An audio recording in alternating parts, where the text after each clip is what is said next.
Welcome to my YouTube channel. If you love strange, dark, and mysterious story, you come to the right place. Also, please subscribe to our channel and turn on all notifications so you don't miss any of our weekly uploads. Today's story is about a real-life nightmare that occurred in Finniss River in Northern Territory, Australia. This particular story has inspired two fairly popular horror movies from 2007.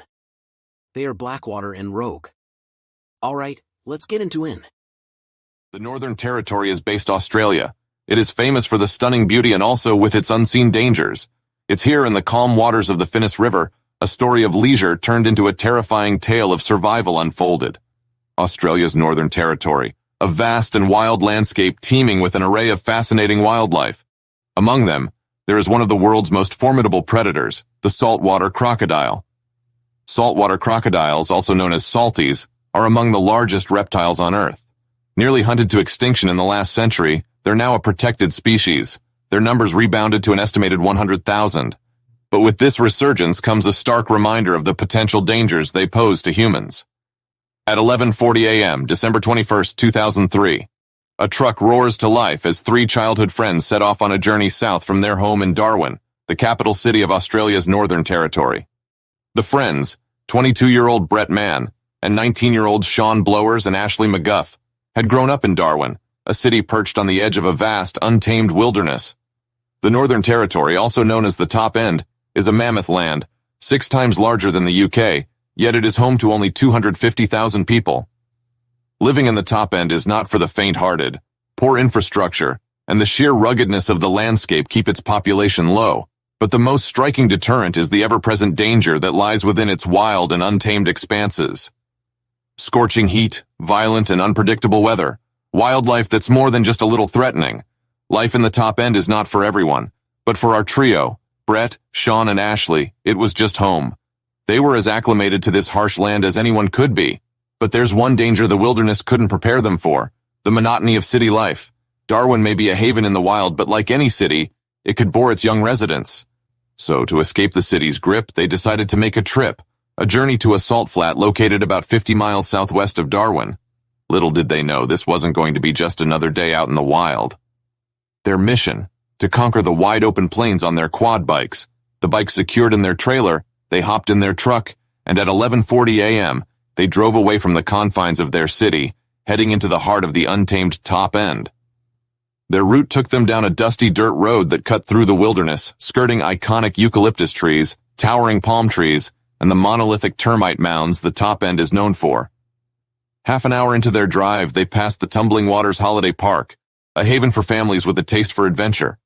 Beyond this point, the reminders of civilization faded, leaving behind only the wild vastness of the Northern Territory.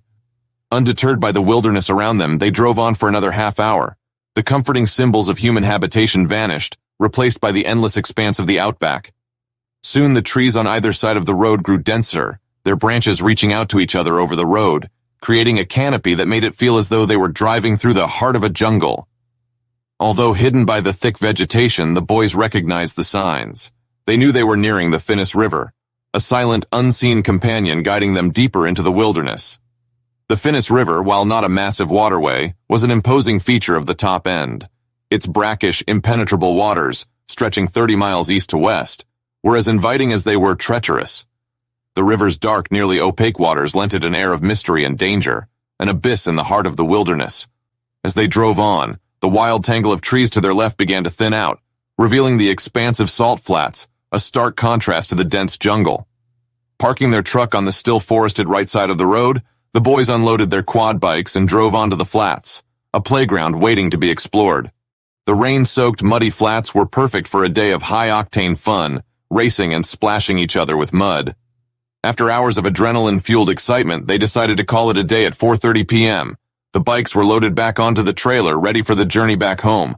But the day's adventure wasn't quite over yet. Before they could leave, one of them suggested a seemingly harmless idea. Why not rinse off the day's adventure in the water? Little did they know this innocent suggestion would lead them into the jaws of danger. For the residents of the Top End, one rule of survival stood above all others. If the water isn't clearly marked safe for swimming, it's best to assume there's something deadly lurking beneath the surface. This wasn't an exaggeration but a practical precaution, one that had saved many lives. Yet the Finniss River, where the boys were considering washing off, was not a designated swimming area. But Brett, Sean, and Ashley were top-end natives. They'd grown up with these harsh realities and had visited the salt flats in the river many times before without incident. The potential dangers of the Finniss River were hardly a concern for them. Their mentality was clear. They'd done it before, they could do it again. And so, leaving the safety of their truck, the boys ventured into the dense mangrove forest, drawn towards the river, oblivious to the danger that was about to unfold. Usually it was a 10-minute walk from the road through the forest to the riverbank, but this time, within just a minute, the boys found themselves ankle-deep in water, a clear sign of the river overflowing, its boundaries due to the recent heavy rains. This didn't deter them, though. In fact, they saw it as nothing more than a slight inconvenience and decided to press on. However, as they ventured deeper and the trees thinned out, their pace slowed.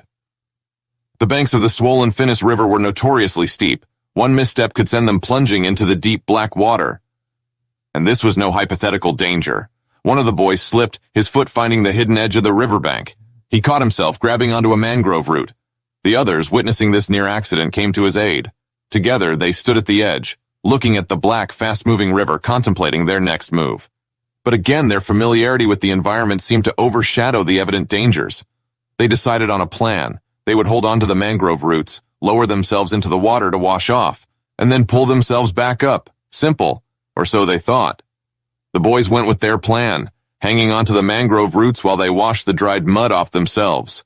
Just as they were finishing up and ready to pull themselves back onto dry land, disaster struck.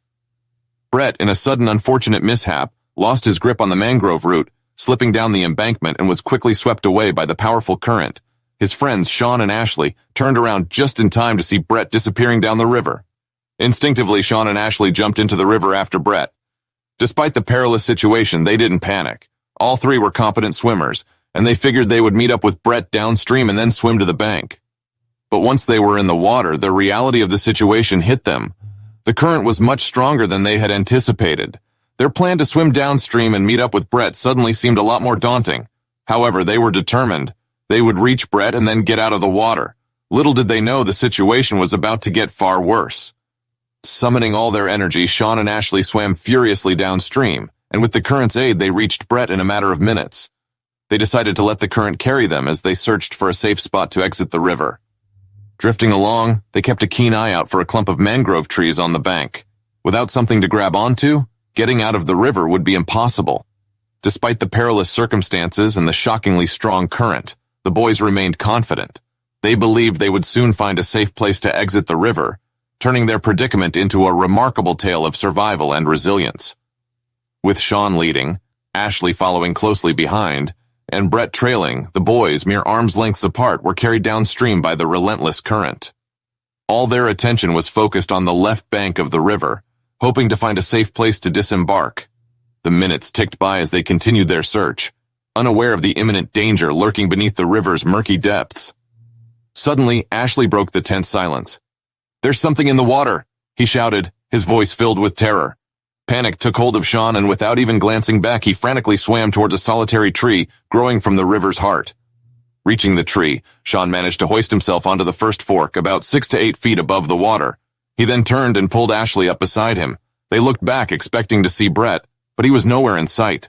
Fear gripped them as they called out to Brett, their eyes scouring the river and its banks, but there was no sign of him. Frantically, they discussed, hoping that they had missed hearing Brett's voice or seeing his location.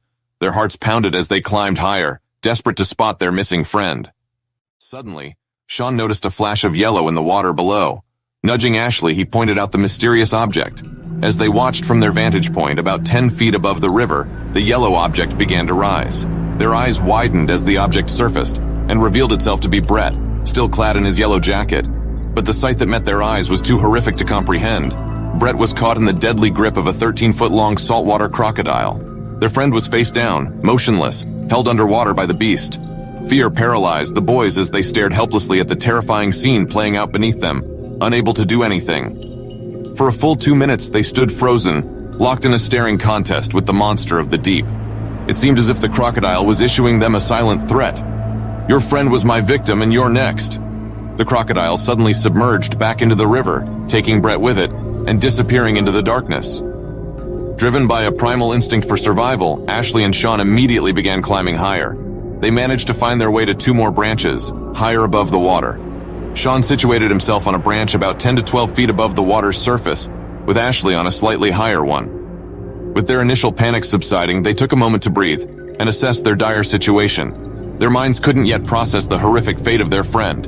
Instead, they clung onto the hope of rescue. They discussed their families, their inevitable worry, and the likelihood of a search party being sent out to find them. They had to believe that help was on the way. Both of them tried to exude confidence to keep each other's spirits up, but the crushing uncertainty of their timeline for rescue began to seep in. Would it be hours? Days? The gravity of their situation was beginning to hit home. They were safe in the tree for now, but for how long could they sustain this precarious sanctuary? The crocodile, its top barely breaking the water's surface, keeps shifting around the tree, an unspoken threat, a clear indication of its intent. With bated breath, the teens hope for its patience to wear thin, for it to retreat into the depths and leave them be. Hours tick away, and just as the sun begins to surrender to the night, the crocodile too yields, sinking out of sight. Seizing the opportunity, Sean, from his lower position, resolves to ascend to Ashley's branch. With careful footing, he reaches out, testing a branch that seems sturdy. But fate is cruel. The branch gives way and Sean plummets into the water. He sinks, then fights back towards the surface, expecting the lethal jaws to clamp down at any moment.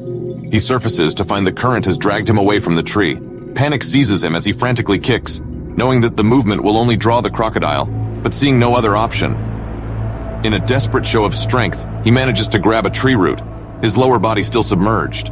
He can almost feel the impending pain as he drags himself to the trunk, his legs trailing in the water, expecting the deadly bite at any moment. But he manages to haul himself out of the water and onto his original branch. Working together, they manage to hoist him up to Ashley's branch. Once secure beside Ashley, their eyes are drawn to the spot where Sean had landed in the water. The diminishing light reveals the crocodile, swimming back towards the tree, reclaiming its spot right below them. Sean had made it out of the water just in time. When the sun finally did set about 10 or 15 minutes later, it became pitch black. In the pitch black darkness, Ashley and Sean clung to each other, their senses on high alert. They knew the crocodile was still lurking below, waiting for an opportunity to strike. They were plagued with the dreadful realities of their predicament. They would eventually need to sleep. Would sleep mean falling into the river and into the jaws of the lurking predator? With these fears haunting them, they tried to comfort each other, offering words of hope and assurance, despite the growing uncertainty. Stuck up in the tree, the two teens could only watch as the crocodile patrolled the waters below them. The night descended, plunging the river into darkness. But with the darkness came an amplified terror. They could no longer see the threat, but they knew it was there, waiting. With each passing hour, the cold, the fear, and the exhaustion took their toll. Their muscles screamed in protest from clinging to the tree, their hearts pounded with relentless fear. The darkness, the silence, the occasional splash from below, it all heightened their sense of isolation and terror. Sleep was a luxury they couldn't afford. The fear of loosening their grip, of falling into the waiting jaws below, kept them awake. They were stuck in a horrifying limbo, a sanctuary that was also a prison. With the break of dawn, they found a momentary solace. The eerie darkness gradually receded, replaced by the soft, comforting light of morning. At least they could now see their surroundings, but any relief was quickly snuffed out when they realized the crocodile was still there, ominously circling the base of their tree. Long hours dragged into a full day, and then another night. The crocodile would occasionally disappear beneath the murky water, only to re-emerge, its watchful eyes locked on the pair. The terrifying standoff continued. Ashley and Sean clung on, their bodies aching from tension and fatigue. Dehydration gnawed at their stamina, yet surrendering to their weariness meant plunging into the jaws of death. Stuck in their leafy prison, the boys could do nothing but hope for a miracle. A glimmer of hope clung to their hearts. Someone must be looking for them. Someone will find them. They just had to endure until help arrived. Every passing moment, every rustle of the wind, every ripple in the water below amplified their fears. Yet hope kept them holding on, clinging to the tree and each other, praying that rescue was on its way. With the storm raging around them, they couldn't tell if the crocodile was still lurking underneath or if it had finally given up and left. This uncertainty, this loss of the enemy's whereabouts, was like a shot of adrenaline in their veins, intensifying their anxiety. They felt exposed, vulnerable, despite the tree that served as their only shield and haven. They clung to each other, their hearts hammering against their ribs, their bodies shuddering in the cold rain. The storm seemed to go on forever, an endless display of nature's fury. They were soaked to the bone, chilled to the core, their stomachs hollow with hunger. Yet they were constantly on edge, anticipating the crocodile to lunge at them from the dark, unseen water. But all they could do was hope. Hope that the storm would subside, hope that they'd live through the night. They comforted each other, assuring that as soon as daylight broke and the storm ceased, someone would find them. But deep within, they were acutely aware of the brutal reality. Their words of reassurance carried no weight, no certainty. They were just a flicker of hope in a grim, terrifying situation that seemed to have no end. Amid the frightful sounds of the tempest and the unrelenting rain, they kept each other conscious. They understood the deadly risk of falling asleep, a loosened grip and a dreadful plunge into the water, right back into the prowling predator's territory. They needed to stay awake, stay alive, and wait for rescue. It was undoubtedly the longest, most horrifying night they had ever experienced. As the storm gradually began to recede at the break of dawn, the lapping sound of water against the tree trunk echoed in their ears, a chilling reminder of their unstable situation. With strained eyes, they tried to scan the still dark waters as daylight gradually seeped in. The crocodile was out of sight, but they knew from their ordeal the previous day that it could be anywhere, camouflaged in the murky depths. Even as the sun climbed higher in the sky, offering some warmth and light, relaxation was a luxury they couldn't afford. They were drained. Staying awake all night had taken a toll on them. Their bodies ached from the cold and the strenuous posture they had held onto for hours on end. The fear of the crocodile was as real as ever, and the loss of their companion Brett was a burden they carried heavily in their hearts. As the hours of daylight trickled away, their hope of being found started to dwindle. Their mouths were dry, their bellies empty.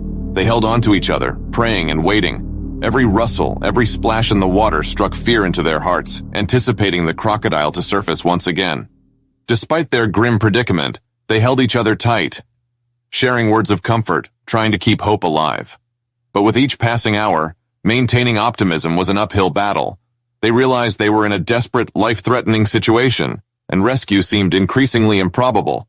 The only thing that kept them going was the hope that help would arrive before it was too late. When they heard calls in the distance, they summoned all their remaining strength to yell back, their voices frail and hoarse. Their desperate cries echoed through the dense forest until they finally reached the ears of a searching officer. Upon spotting them, the officer immediately radioed for assistance, and a rescue helicopter was promptly dispatched to their location. Holding on to their last bits of strength, Sean and Ashley gripped the tree as the helicopter hovered above them, the thumping of its blades resonating through the forest. A rescuer was lowered, first securing Ashley, then Sean in harnesses, before they were raised to the safety of the helicopter.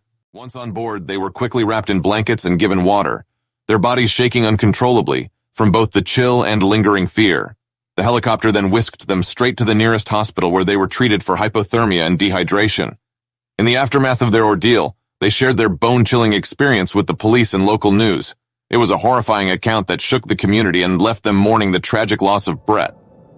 The incident was a grim reminder of the dangers lurking in the wilderness and prompted local authorities to intensify efforts to raise awareness about the risks of swimming in the river and the lurking presence of saltwater crocodiles.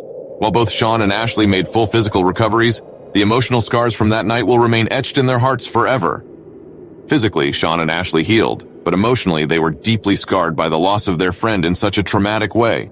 The harsh reality of nature's ferocity and their narrow escape from death left them profoundly changed. Brett's disappearance left a deep void in the community and in the lives of his family and friends. The lack of closure due to his body never being found compounded their grief. Despite the crocodile never being found, local authorities increased patrols and implemented stricter rules to safeguard the local residents. That's it for today's story. Please subscribe to our channel and turn on all notifications so you don't miss any of our weekly 1 or 2 video uploads. Until next time. See you.